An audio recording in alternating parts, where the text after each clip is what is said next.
Foundation অনুষ্ঠান শুভ উদ্বোধনী অনুষ্ঠানের সভাপতি সাহেব ইয়াত উপস্থিত থাকা আমার অসম গণ পরিষদর কার্যনির্বাহী সদস্য মহোদয়, লাহারিঘাট জেলা মরিয়াবাড়ি জেলা পরিষদর অভিভাবক মোর দাদা ইজ্জত আলী সাহেব,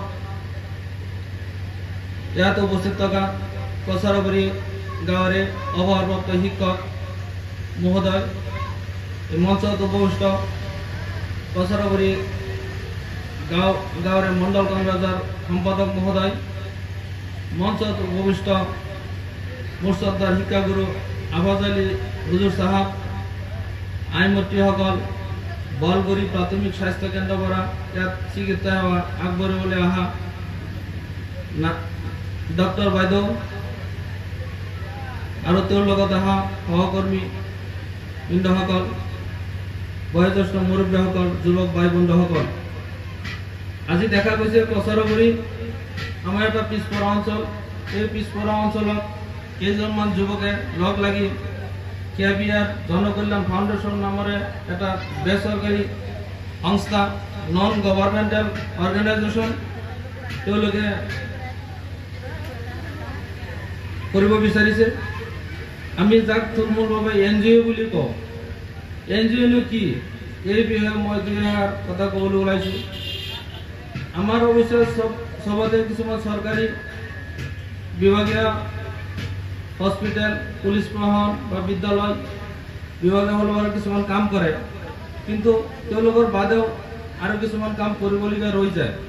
সেই কামখিনি আমাৰ বেচৰকাৰী সংস্থা NGO তৰফৰ পৰা কামখিনি কৰিব পাৰে।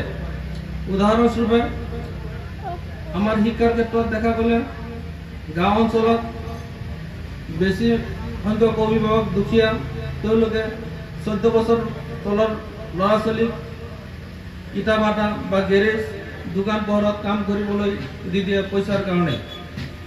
এই সংস্থা ইয়াত যদি থাকে তেওঁলোকে সেইটোৰ ক্ষেত্ৰত বাধা আৰোপ কৰিব পাৰে।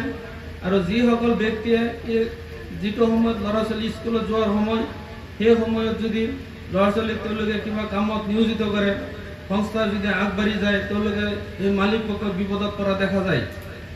ইয়াৰ উপৰিও NGO যেতিয়া আমাৰ এই পিছপৰা অঞ্চলত বানপানী আহে, তেতিয়া বিভাগীয় কৰ্তৃপক্ষৰ পৰা যিবিলাক সা সুবিধা পায়, ইয়াৰ উপৰিও সংস্থাই কিছুমান আমাৰ ৰাইজক বিনামূলীয়াভাৱে চিকিৎসা সেৱা কৰিব পাৰে বা ৰিলিফ দিব পাৰে।